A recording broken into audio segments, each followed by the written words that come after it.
আজ আমাদের মাননীয় প্রধানমন্ত্রী, যশস্বী প্রধানমন্ত্রী শ্রী নরেন্দ্র মোদীজির জন্মদিন। সেই উপলক্ষে আমরা অনেকগুলো কার্যক্রম আমরা রেখেছি। 17 সেপ্টেম্বর থেকে 2 অক্টোবর পর্যন্ত আপনারা সবাই জানেন যে 2 অক্টোবর আমাদের জাতির পিতা মহাত্মা গান্ধীজির জন্মদিন। মাঝখানে আবার 25 সেপ্টেম্বর পণ্ডিত দীনদয়ালজির জন্মদিন। এর মধ্যে আজকের যে কার্যক্রম, মাননীয় প্রধানমন্ত্রীজি মধ্যপ্রদেশ থেকে ধার যে জায়গা, সেখান থেকে আজকে উনি একটা অভিযান উনি চালু করেছেন, ঘোষণা দিয়েছেন। সেটা হচ্ছে সুস্থ নারী এবং সশক্ত নারী পরিবার। সুস্থ নারী এবং সশক্ত পরিবার। আমরা সবাই জানি যে প্রথম যে কোনো বাড়িতে সকালবেলা প্রথম কে ওঠে?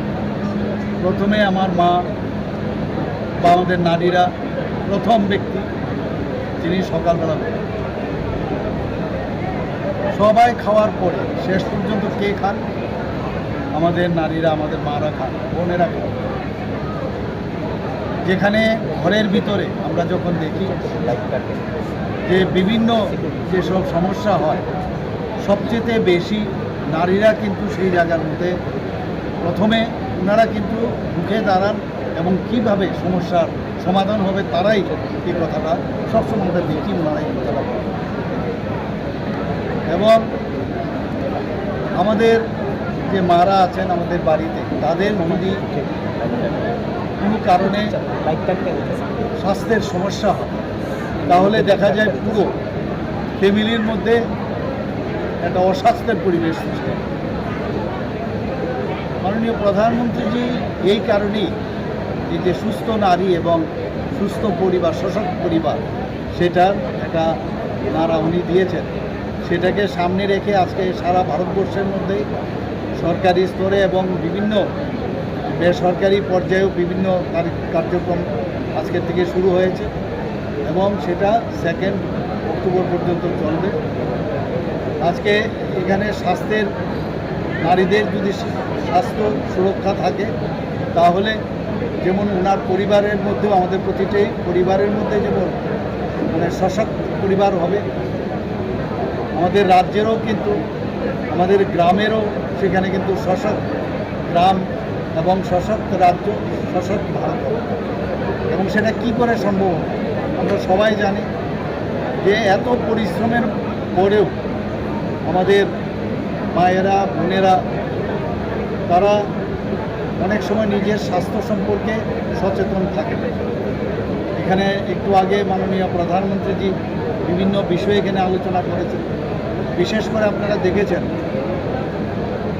যে যারা আমাদের জনজাতি বোনেরা আছেন, মায়েরা আছেন, সিকেল সেল অ্যানিমিয়া একটা বিরাট যে একটা সমস্যা ওনাদের হয় এবং এই সিকেল সেল অ্যানিমিয়া এই রোগ থেকে মুক্তি পাওয়ার জন্য উনি কথা বলেছেন এবং তার অভিযান আগের থেকে তাকে ডায়াগনোসিস করা এবং তার ট্রিটমেন্ট দেওয়া।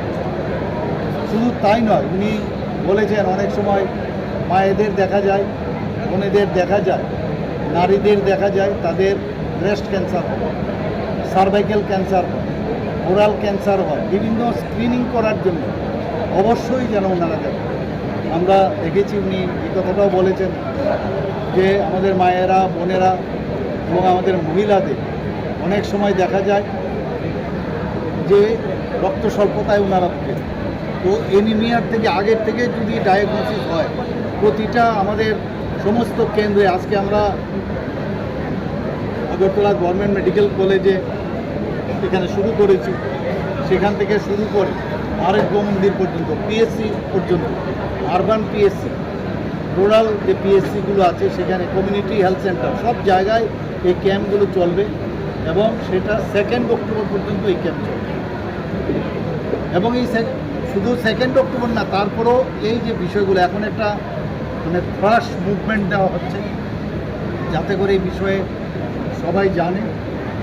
এবং আমার মনে হয় আমিও আপনাদের মাধ্যমে, আপনাদের একটা বিরাট ভূমিকা রয়েছে, আপনাদের মাধ্যমে সমস্ত ত্রিপুরাবাসীকে আমি বলবো, বিশেষ করে মা ও বোনদের, যে এই যে বিনা পয়সায় এই যে স্ক্রিনিং টেস্ট থেকে আরম্ভ করে, এবং মাননীয় প্রধানমন্ত্রীজি বলছেন যে বিনা পয়সায় মেডিসিন দেওয়ারও ব্যবস্থা রেখেছে।